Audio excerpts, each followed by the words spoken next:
por kalam le ai mai mo mai o le vai nga mo le si singa al committee o tina al kabinetsa o le cabinet development committee le ana fa tino ina ila so tolu sul tasio yulai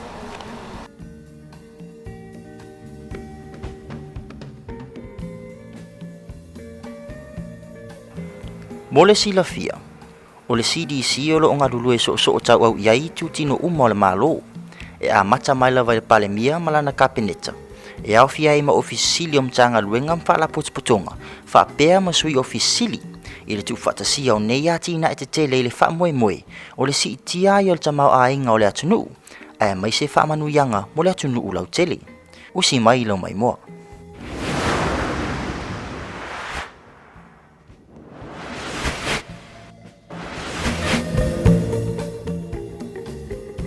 o le nofuanga mo tafaonga ma malolonga le nei Friendship Park i tua o le maotala malo i matangi ala lua o le maa au fo ile ale tu malo huijo i saina o le wanga tomo ai ya tina ia patino tomo tafata Europea o Friendship Park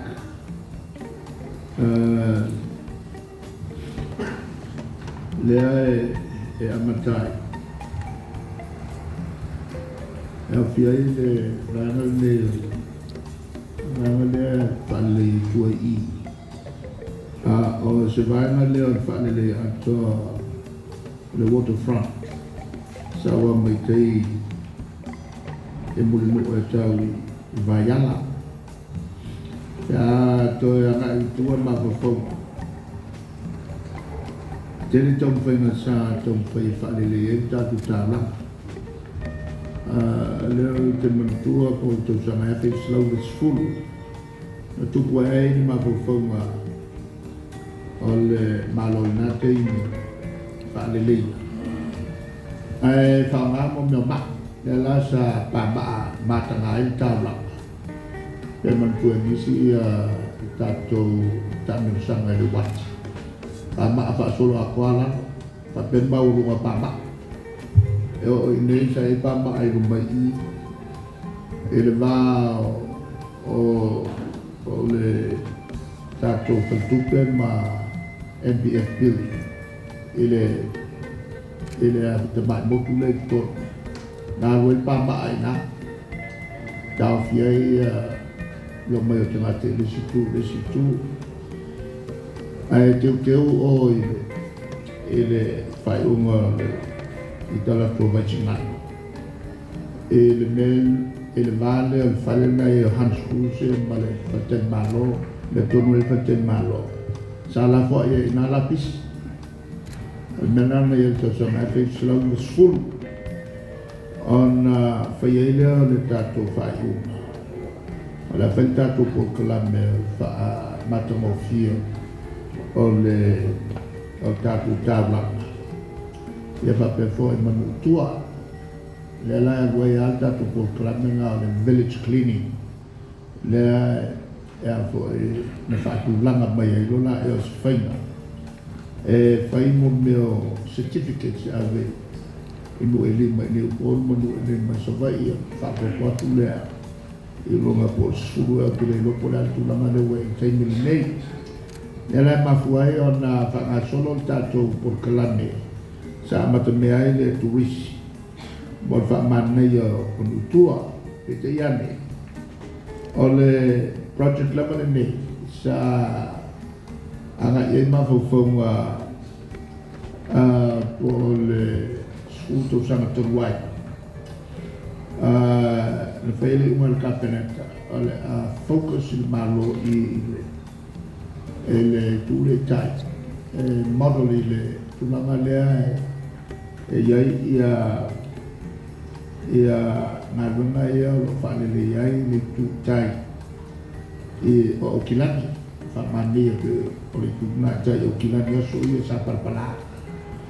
e te lo wa mala mai ia le to ina le pule no o kilani na fa matai le simu le tua tu ya tua ke na wa le fa matai ko na kai fo honorary wa whaasofia ilo ngā ngā fia social mai ma sawa e marang kusi o le a kalangoa e le malo musila e majis fu miliona matai ia le tātou watina e nei pei fo i la tina e lai whatou bua ia ma mai lolo le su miliona ngā amakaloa ma whai e tātou whatana noanga e ngā la lea ma punga e ai whai ngoa mumio o avo i o kau penga lai ka i o tustala ke ilo wa se fesare le si fai ma fou le al malo seina encourage la tu malo fai mo meu so o factor elan fai le so o lam tato o me lo le manga le fai lo i ko fai le utale tato jo ya background atolna ai ko so mai mo sila fai i le lo mai il avo il fale lei ma fale malo ma fa ia tu tai il pule ba le tu la na le background atol na io to ma mai il meglio la tatu vai e uma fa solo quale e tau o mai ala na to ne mea ia mea tatu tala no mea ia ne pule tai no mea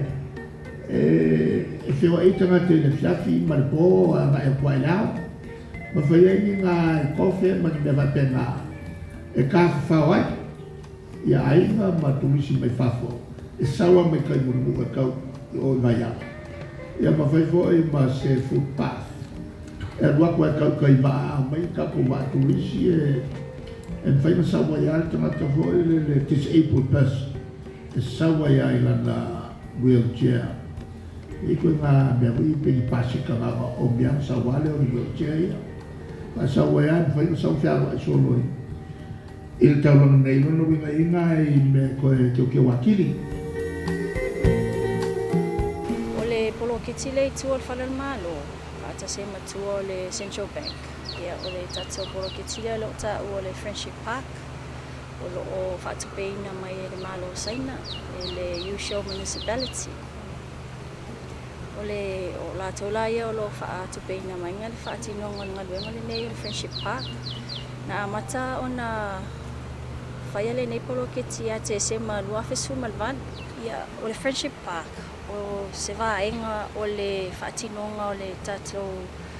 fofuanga lo le mamao fole mo le waterfront, ko le waterfront plan le sa whaalau iloa ina le malo ia te se ma lua fesu ma le ono. O le fofuanga lea. O le fofuanga le mamao le malo sa amata tapena ina mai le lua fesu ma le wha ai o le tati ai o le fofuanga le ia o le aua ia i umoi i a tasi tau la i tasi ia le ngata le malo ia me se foi le private sector i le ausi o sini lo ia i tono le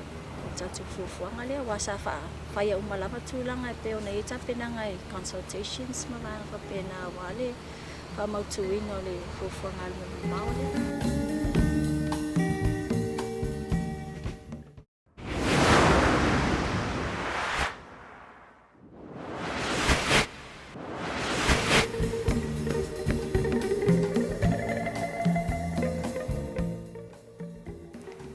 O le mataanga le nei o lo fausi e tutonu le lotua le malo i malifa i le tūlanga sa ia i le malaita alo le tua o yoa o ngā tūlanga lua le ekalesia i Langi, Anglican Church ma le Apia Primary, mo le silafia le au mai moa o se tasini o whaamanuianga na whaamautuwina e awala me le talinga malo sa moa i le funutele malo au whaatasi i le tausanga i lua fesfun malfa. I le mai ai o le whunutanga na sainia i sa mo se malienga whaapaanga ma le aia huso o le tū malo kondang mai saina mo le whaatupeina o le whale mataanga ma nisu sosoani o whaasafua atu au nanga whale soifua malo loina ma le aonga.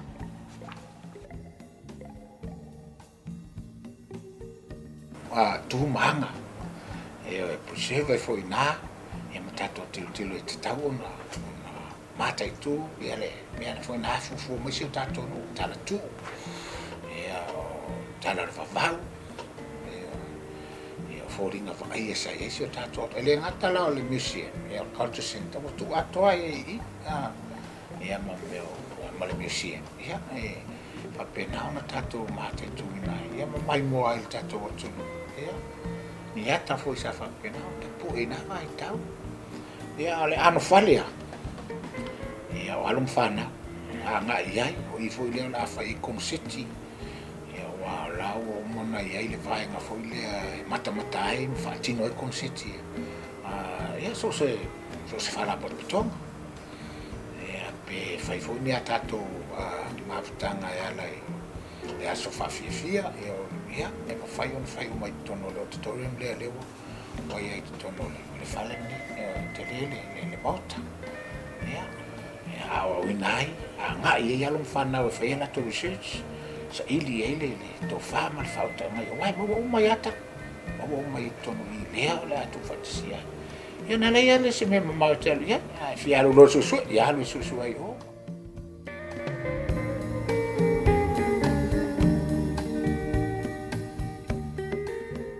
Ia o le whaiunga na alva ia sumumua si singa ar komiti o atina ar kapeneta e to taliu mal vai sufo o le ia foi si fa popo nga unisi foi poloketi na fele CDC ala to si singa le whaiunga ma sino yulai ai mo le taimine soi foi